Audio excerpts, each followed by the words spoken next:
Muy feliz día tengan todos ustedes, amigos. Gracias por esta oportunidad que me brindan de llegar a sus hogares y a sus corazones. Así que hoy vamos a hablar de emociones en tiempos de crisis. Para eso no quise hacerlo solo. Quise traer a un gran amigo con quien hemos conversado mucho de este tema, con quien permanentemente estamos en un intercambio de ideas, que además ustedes quieren mucho. Es un doctor en psicología y además de eso es un conversador maravilloso. Reni Jagosevsky. Bienvenido, Reni. Gracias, hermano. Qué bueno tenerte aquí en medio de esta situación. Gracias. Bien, Reni. ¿Cómo le entramos a este tema tan difícil? ¿Cómo le entramos a este tema en una situación? Voy a bajar esto un poquito. Eso es. ¿Cómo le entramos a un país como Venezuela que nos duele en medio de una situación, donde vemos tanta violencia, donde vemos tanto desazón, donde vemos tanta incertidumbre, donde no sabemos para dónde vamos? O sabemos dónde queremos ir, pero no sabemos por dónde vamos a ir a ese querer ir. ¿Cómo lo ves tú? Sí, ciertamente de todo el abanico que has expresado muy claramente en tu introducción, hay algunos elementos que quisiera rescatar.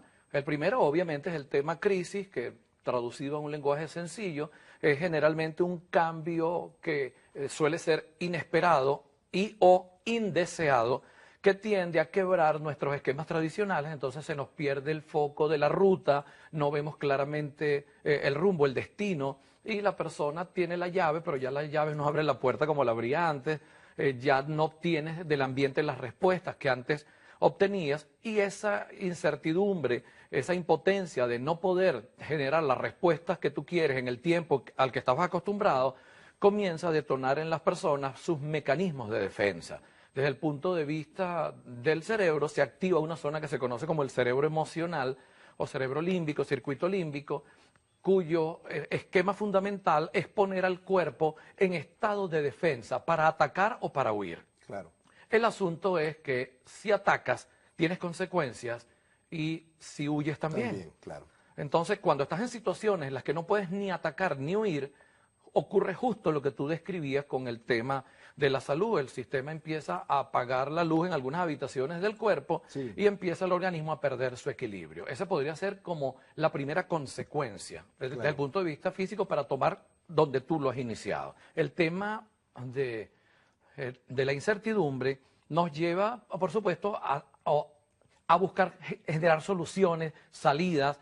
Pero las salidas, cuando se trata de eventos gubernamentales, sociales, políticos, económicos, es decir, yo no voy a influir en el dólar o en la moneda. No está en nuestras manos, es decir, ¿verdad? no está en nuestras manos. Claro. Entonces allí acudimos a algo que conversábamos tú y yo en radio hace tan solo unos días, que es aquello que decía Ronald Hubbard, el creador de la cienciología, de la dianética: cuando todo está en caos, escoge un dato estable y haz que todo gire alrededor de eso. Maravilloso. ¿Cómo traducimos eso para que la persona que nos está viendo y escuchando? Para ti ese dato estable puede ser ir a la lectura, para ti puede ser volver a Dios, para ti puede ser meditar, orar, ser introspectivo, para otro reunirte en familia, lo que en psicología se conoce como apoyo social. Es decir, lo que no puedes quedarte es en una cuerda floja, ni aquí ni allá, porque nuestro sistema mente-cerebro detesta la incertidumbre y detesta el vacío, como dicen los budistas. Necesitamos agarrarnos de algo. Claro. Puede ser de tu fe, puede ser, eso es lo que se conoce como desesperanza creativa. Aceptas que hay algo que no puedes cambiar, pero entonces a partir de esa aceptación comienzas a preguntarte: ¿qué pequeñas acciones puedo hacer yo para sentirme en control? Claro. Un poco aquella frase, creo que era japonesa, que decía: desde el mismo lugar, en el mismo lugar donde me caigo, de allí me apoyo para levantarme. ¿Sí? Alguien me decía: bueno, pero ¿y qué quieres tú que yo haga? Que me quede con los brazos cruzados. Yo le digo: no, lo que pasa es que yo creo en la diversidad. Okay. Yo creo que existen mamíferos, aves, reptiles, anfibios y peces, y lo que no puedo aceptar, dicho coloquialmente, lo que no me calo, es que alguien me diga qué es lo que yo debo hacer y que yo debo encajar en su molde para entonces ser querido. Hay gente que es más radical, gente que es más moderada, gente que es más negociadora, gente que es más interna, más pasiva, y esa es su naturaleza. Hay muchas respuestas posibles. Quizás lo que sí debemos tener en cuenta es el tema de las consecuencias. Esto me recuerda a la famosa leyenda de esa Cherokee de los lobos, del anciano que le decía al niño, al nieto, que cada persona tiene dentro un lobo negro que tiene que ver con la envidia, los celos, el odio, el rencor, la avaricia, la lujuria, etcétera. Pero también tiene un lobo blanco, que es el de la virtud, el de la verdad, el del amor, el de la compasión, el de la alegría. Y vivían en pugna, en guerra, toda la vida. Y el niño, por supuesto, le pregunta: pero abuelo, ¿y quién gana? Y él le dice: depende, el que tú alimentes. Claro. Ahora, ¿cómo responde cada quien? Bueno, desde su mapa y desde sus posibilidades.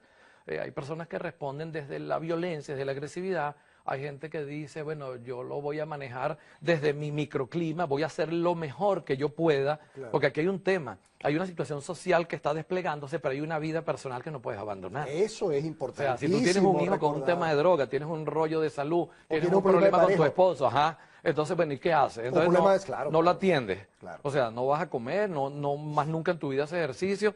O sea, no. Aquí es un tema paralelo en el que tú tienes una participación como ciudadano, consciente de tus derechos y de tus deberes, y hay cosas que tú dices, basta ya, o cosas que tú dices, bienvenido, pero hay una vida cotidiana a la que tú no puedes renunciar. La gente necesita producir, la gente necesita laborar. Ah, bueno, pero es que vamos a detener eso para generar una situación en la que todo cambie. Bueno, sí, hay cambios que son tormentosos, tipo reingeniería. Claro. Lo cambio todo, pero hay cambios que son graduales. Sí. Yo te decía en estos días, una cosa es comerse una empanada y otra es parir un muchacho. Exactamente. Es decir, tú te comes una empanada en 5 minutos, pero tú no puedes parir un hijo en 5 minutos.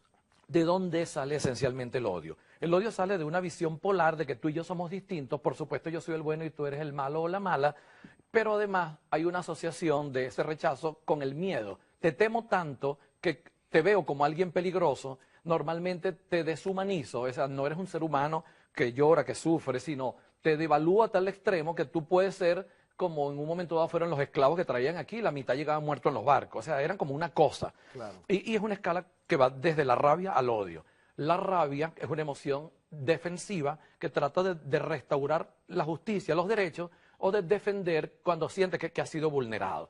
Cuando la rabia no se expresa, se convierte en resentimiento, que es una rabia latente que no termina de salir completa. El resentimiento, cuando no se resuelve, que se resuelve de dos maneras, reclamando o perdonando. Cuando no lo resuelve, se convierte en odio.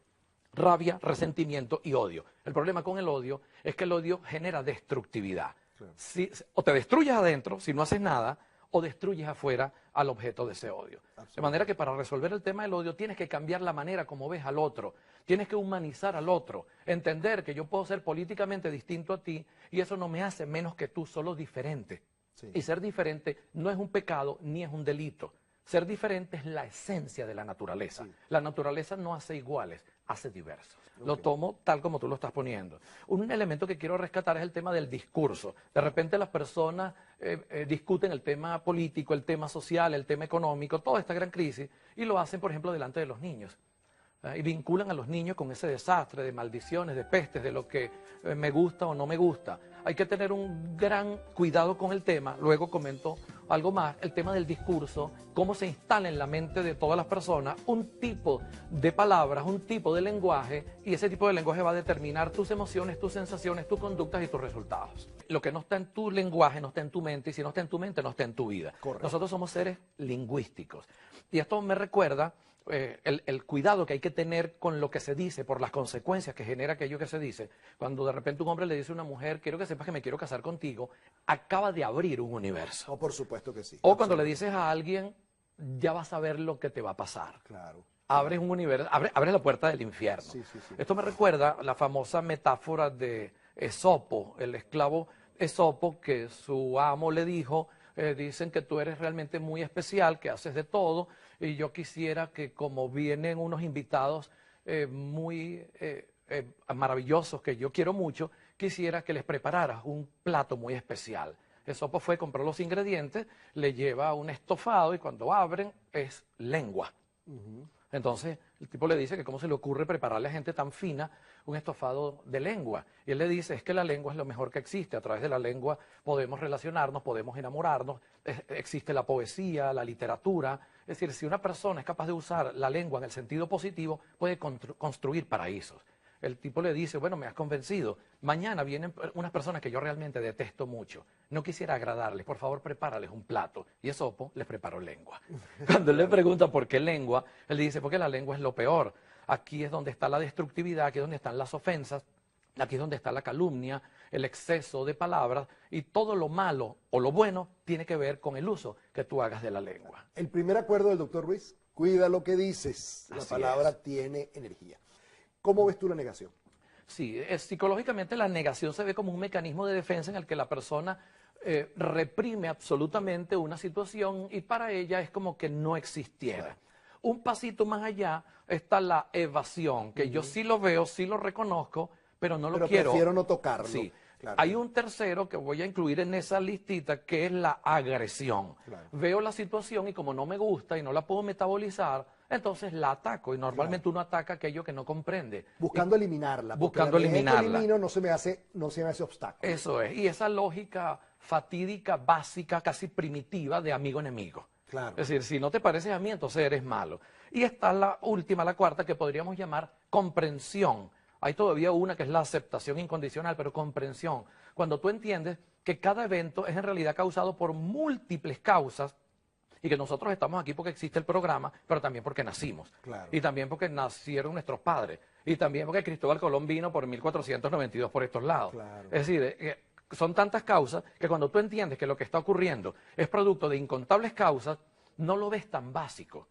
Entiendes que hay una dinámica de verdad donde la gente está pasando trabajo, pero también entiendes que hay autoritarismo, pero también entiendes que hay unas debilidades en todo el sistema general, jurídico, político. Cuando tú lo ves con amplitud, Claro. se ve distinto, pero Y el hay cerebro algo le de gusta ti- que sea básico. Ajá. 2 más 2, 4, menos 2, 2, menos 2, 0, y 0 mata 0. Absolutamente, sí, señor. Entonces, Así. con esa lógica de que 0 mata 0, es imposible comprender. Y voy a una frase que sí es de René Jagoseski, que yo sí le robé, que es, sí, claro, es decir, si se te espicha un caucho, cambia el caucho, no quemes el carro. Pero eso no es lo que estamos haciendo. Eso no es lo que estamos haciendo. Lo que por eso estamos haciendo es entrando en una dinámica de Claro. confrontación en el efecto acumulativo donde yo te ataco, entonces ahora como tú me atacas yo te ataco y como yo te ataco tú me atacas y la pregunta es, ¿qué vamos a necesitar realmente? Una de esas fotografías que aparecen cuando se hace una descripción, un documental de guerra, entonces dicen, ¿y esto ganaron? Te aparece un tipo con un fusil y dice, 20 ganamos, muertos, y 30 muertos ahí. ahí, que tú dices, Entonces ¿que ganó? ¿Ganó qué? ¿Qué es lo que ganó? Por favor. Sí, es una locura de la civilización, es una Así locura es. de la cultura, es una locura de la contemporaneidad. Disociación, antes que se nos acabe el tiempo. La disociación es esa sensación, cuando perdemos la coherencia. Sí, yo lo entiendo en el código simple del respeto y de la tolerancia. Exactamente. Respetar significa permitir que el otro sea como es siempre que no interfiera conmigo. Y tolerancia es la capacidad de vivir con lo diferente. Claro. Si yo no puedo vivir con un vecino que piensa diferente, tengo problemas. Ahora, si el vecino tiene una niñita que taconea todos los días arriba y no me deja dormir o no me deja leer, bueno, yo tendré que hablar con el vecino. Pero el código del respeto es importante y se basa en comprender que yo no soy tú, no pienso como tú, aunque tengamos necesidades similares. Y como dicen los budistas, todos vamos a envejecer, a enfermar y a morir, no significa que yo tengo que hacer lo que quieres tú ni cómo lo quieres tú. Si me tienes que etiquetar porque yo no complazco tus expectativas, el problema no soy yo, son tus expectativas. Así que, Reni, gracias. No, tío, Quiero además recordarles que esos dos libros están a la venta en las mejores librerías y son El poder de la oratoria y El cambio emocional. Muy oportuno por De demás. nuestros amigos, sí señor. Así que, amigos, se les quiere mucho, se les quiere bien, se les quiere siempre. Hasta la próxima sonrisa.